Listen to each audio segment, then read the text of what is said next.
Alright, time for the late afternoon and primetime picks. Let's get started because I don't have time for this bullshit. Broncos going on the road to take on the Indianapolis Colts. I'm sorry. I gotta sing this song because this particular quarterback forced my hand, but Little Bo Nix threw two more picks.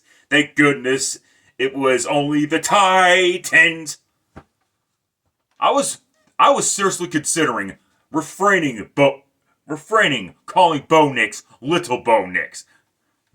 But after two interceptions since last week, that kind of, like I said, that kind of forced my hand.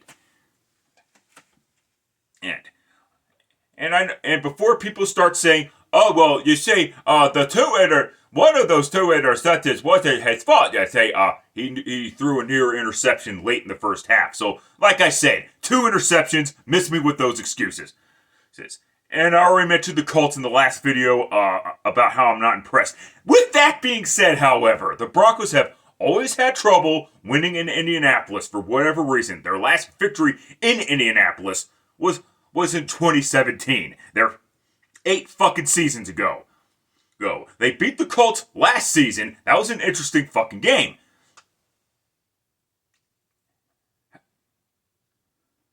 I would like to see that reverse for obvious reasons, but I gotta go ahead and take the Colts to defeat the Denver Broncos. The Colts will start 2-0. Hopefully not, but you get my point. Nothing personal. Panthers going on the road to take on the Arizona Cardinals. Last time these two teams met, the Cardinals went to Carolina, and the Panthers eliminated the Cardinals from having a shot at making the playoffs. And while the Cardinals didn't necessarily play great against the Saints, they didn't have to. They didn't have to play great against the Saints. That's how bad the Saints were. And the Panthers, I don't see the Panthers. I don't see the Panthers doing anything this season. And I do see the Cardinals getting payback on the Panthers for what happened to them last year. So yeah, take the Cardinals to defeat the Carolina Panthers.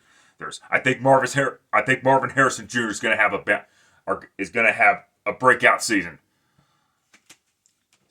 And as well.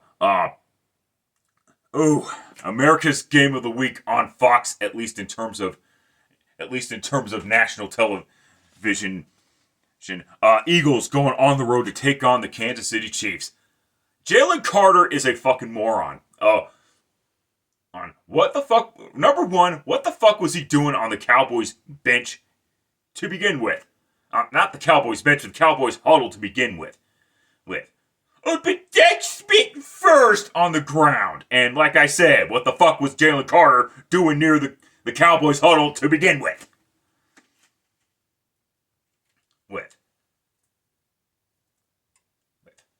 Stop with the fucking bullshit.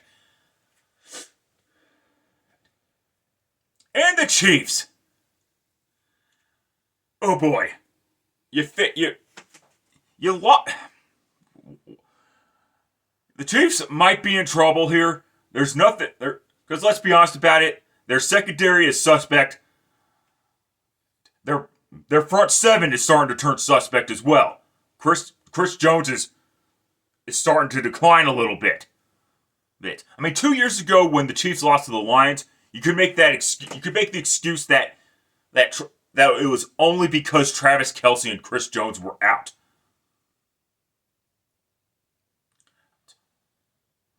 Even though 2023 was the start of Travis Kelce's decline. So, like I said, they're just excuses. This season, they lose to the Chargers in their season opener, and Travis Kelce and Chris Jones were in the lineup. What's the excuse there? There's nothing about the Chiefs receiving core that scares me. There's nothing about. I mean, I'm sorry, but after Xavier Worthy went down and he's going to be out for a while. Who's your top receiver? Who are your top receivers now? Has been Hollywood, has been Marquise Brown, and another has been in fucking and Juju Smith-Schuster. And Travis Kelce's turning into a has-been. Man.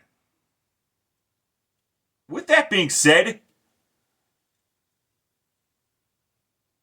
I gotta take the Chiefs, but it would not surprise me if the Eagles did what they did last year, and that's beat the fucking shit out of them, even at Arrowhead Stadium. But however, I gotta take the desperate team at home, so take the Chiefs to defeat the Eagles. All right, the Sunday Night Football Kirk Cousins Bowl, featuring the Atlanta Falcons going on the road to take on the Minnesota Vikings. Yeah, as you would expect, since this was J.J. McCarthy's first start, J.J. McCarthy struggled. However, J.J. McCarthy actually recovered in the fourth quarter and played great in the fourth quarter.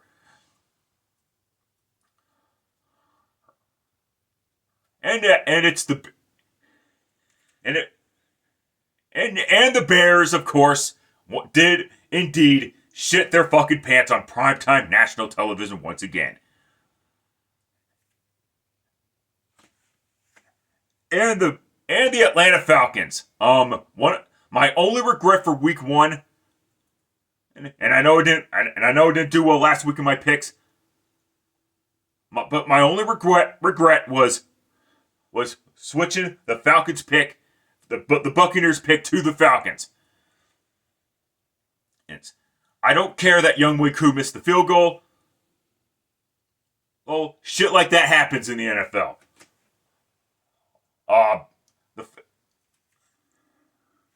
I'm just gonna take the team that in my opinion has the better fucking talent and the better coach. I'm not a firm believer in Raheem Morris. Just go ahead and take the Minnesota Vikings to defeat the Atlanta Falcons. This game should be a good one, though. Though I am very interested in Michael Penix versus J.J. McCarthy. Hey. All right, Monday night doubleheader. First up. Buccaneers going on the road to take on the Houston Texans. Last time these two teams met was let me calm myself down for a minute. Last time these two teams met, it was C.J. Stroud's best game of his rookie season. And Baker didn't play bad himself. I think 2 years ago I had the Buccaneers winning, and the Texans ended up winning. The Texans, they still have issues on offensive line, and they're facing Vita Vea again. How special? But I gotta flip for this one just in case, because this could be another situation where the desperate team wins this one at home. That is. Try again. Landed heads. Fuck. It may have landed heads, but I gotta take the Buccaneers. Expect this pick to be changed possibly. Oh, you're doing it again. Fuck you. Chargers going on the road to take on the Las Vegas Raiders. This was originally supposed to be on ESPN Plus exclusively, but the network heads at ESPN said, "Nah, we're not going to do that. We still need to maintain our linear television audience." Yes. And the rivalry between Pete Carroll and Jim Harbaugh has renewed.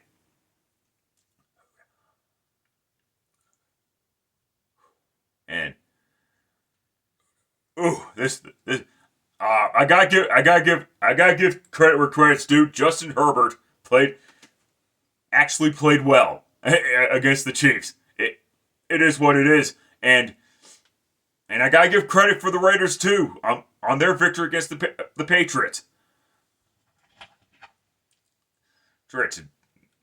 Geno Smith played well in that game.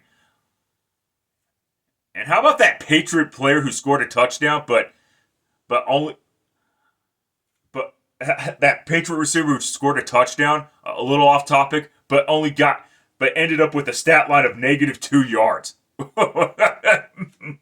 Wow, that's impressive. I gotta be honest with you. Yeah, that's a new one. With that being said, oh, I got to flip for this one too. Who will go 2-0? Landed heads again. Interesting. And I'm going to take the Las Vegas Raiders. Pete Carroll didn't come to Las Vegas just so he could loot, just so he could have a shit season. If you really thought that, then I don't know what the hell to tell you. But anyway, let's see what happens when the chaos continues. That's it. That's all. Any pick changes that I make will be in the description down below. Especially the primetime games. But until next time, later, fuckers.